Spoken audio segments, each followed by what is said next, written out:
तर पालखीच्या मार्गामध्ये police van शिरलेली वारकऱ्यांनी रोखलीय। वारकऱ्यांनी कोणताही गोंधळ न घालता माऊली माऊलीचा अखंड गजर आणि अभंग म्हणत पोलीस व्हॅन समोर ठामपणे उभे राहत वाहन पुढे जाण्यापासून रोखले। अखेर परिस्थितीचं गांभीर्य लक्षात घेत पोलिसांनी दिलगिरी व्यक्त केल्यानंतर हा वाद निवळलाय आणि दिंडी पुन्हा शिस्तबद्धपणे मार्गस्थ झाली आहे। वारीतील शिस्त, संयम आणि वारकऱ्यांचा शांततापूर्ण विरोध याची प्रचिती देणारा हा प्रसंग घडला।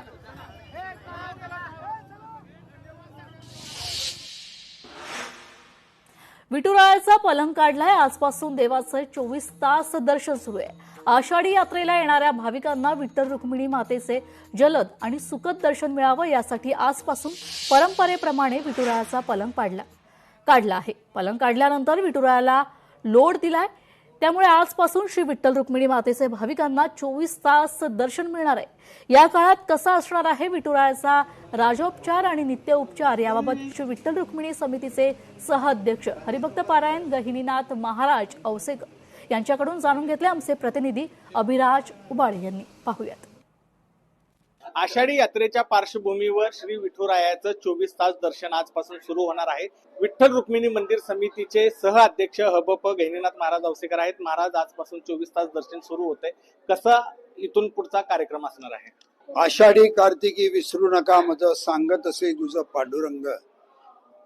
लाखो भाविक श्री विठ्ठलाच्या दर्शनासाठी येतात।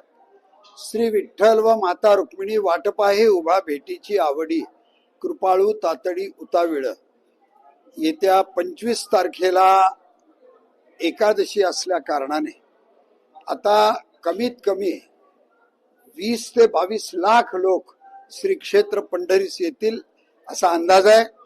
त्या निमित्ताने प्रथेप्रमाणे, परंपरेप्रमाणे व आतापर्यंत चालत आलेल्या पूर्व परंपरेप्रमाणे 16 तारखेला म्हणजे आज देवाचा पलंग काढला जातो।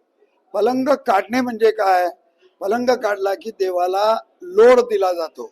लोड दिला की देवाचं 24 तास दर्शन चालू होतं आणि चालू झाल्यानंतर आजपासून देवाचे सर्व राजोपचार बंद होतात व नित्य उपचार आजपासून चालू होतात।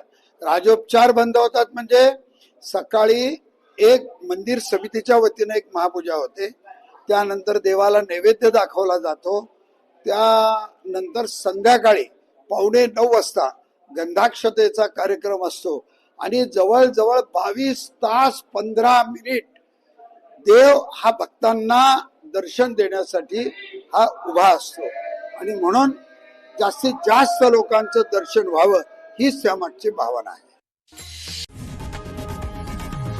लोकशाही मराठी ऐका, पहा, जागरूक रहा।